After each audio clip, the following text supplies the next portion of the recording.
Well, hello again, Shepherd leaders. Thank you for taking time to watch the second special edition video update. I'm hoping to keep this one briefer than the first, so let's jump right into it. In the midst of the excitement and all of the logistics of moving into the new building, I want to make sure that we don't forget about people. There's going to be a lot of momentum and excitement surrounding this grand opening. And this is going to be a fantastic opportunity to re-engage members of our church who have drifted from community, and even those members of our church who have never really connected to a community group. We've got basically 2 weeks until the new building opens. And while we're going to be doing a lot of logistical stuff in those 2 weeks, I want you guys to really be focused on pursuing people these next 2 weeks. These 2 weeks are critical as we lead up to the grand opening of the new building. Then we have Easter with community groups meeting on these Easters. This is a fantastic opportunity to be pursuing people, reaching out to members of our church, and trying to get them engaged into a life in community. So during these next 2 weeks, there are two distinct things that I need you to be doing. The first is begin reaching out to members of your community group whom you haven't seen in a while.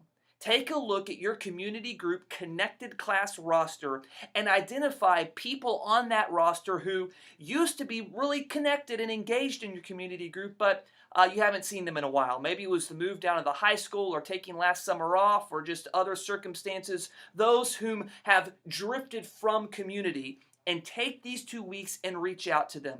Let them know that community groups are going to be back on campus starting April 9th. The grand opening is here, and you would love to have them reconnect with your group. Every single person on your connected member class roster whom you haven't seen in a while ought to receive a contact sometime within the next 2 weeks, reaching out to them and encouraging them to re-engage. So that's the first thing. The second thing that I need your help with over the course of the next 2 weeks is this. We have about 70 church members whom we have identified as members who at least fairly regularly attend the worship gathering on a consistent basis, but who are not connected to a community group anywhere. What I've done is I've gone through all 70 of those families, and I have assigned each of them to a specific community group that they would fit well with, given their situation, their season of life. All right? Attached to this very email, you will find an Excel document that shows you specifically the individuals or families that have been assigned to your community group. What we want you to do is contact those individuals and families over the course of the next 2 weeks in order to invite them to your community group. The purpose of this contact will simply be to say, hey, listen, you've probably heard, but we're really excited that the grand opening of our new building is coming up on April 9th. All of our community groups are going to be back on campus. This is a fantastic opportunity to get connected to community. I just wanted to introduce myself and really just invite you to our group. This is when we meet. This is where we meet.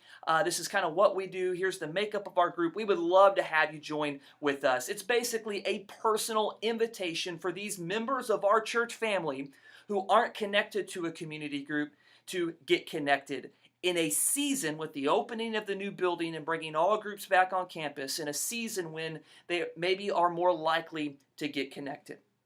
All right, so you've got 2 weeks to make these contacts, all right? Now, this is what you need to do. You need to open up that file, that Excel file that's attached to this email. At the top of that file, you'll see a drop-down menu. It's just a cell with a little arrow over on the right. You'll push that arrow, it'll drop down, and you'll see all of the community groups listed there, all right? Find your community group and click it. When you do that, it will pull up specifically those members or families that have been assigned to your community group, all right? It's got their name there. It's got all of the contact information we have on file for them, address, phone number, email, all of that right there for you. And this is how you can determine who you're supposed to contact. Some of you have more than others, and that's just because I did it based upon who I thought would be a good fit where. All right, but if you have any problems accessing that or figuring that out, please let us know, and we can help kind of walk you through that.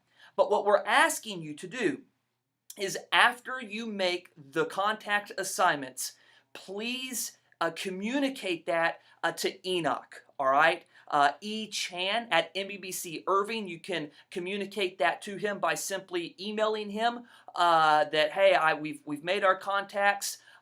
Or you will also have this exact same list of contact assignments in a hard copy version attached to your community group folders beginning this coming Sunday. So the other way that you can communicate to Enoch that I've completed all of my contact assignments is by indicating that on the hard copy that will be attached to your community group folder announcements. There's a little box there that you'll be able to check once you've completed your contact assignments. You can leave it on your folder and we'll get that from you there. So we want to know that you did it so that we can manage that, and there can be some accountability there. To let us know that you did it, you can either email Enoch or check the box on the hard copy that will be attached to your folders this coming Sunday morning.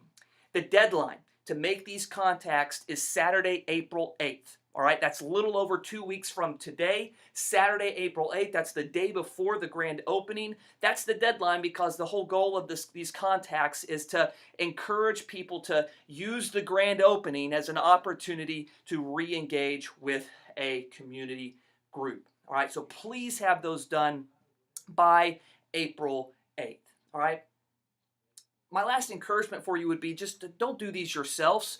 Don't feel like you have to make all these contacts yourselves. It would be great to include and involve your group to help you with these. So talk about it beginning this Sunday, March 26th. Hey, here's 3, 4, 5 families that have been assigned to our group to reach out to.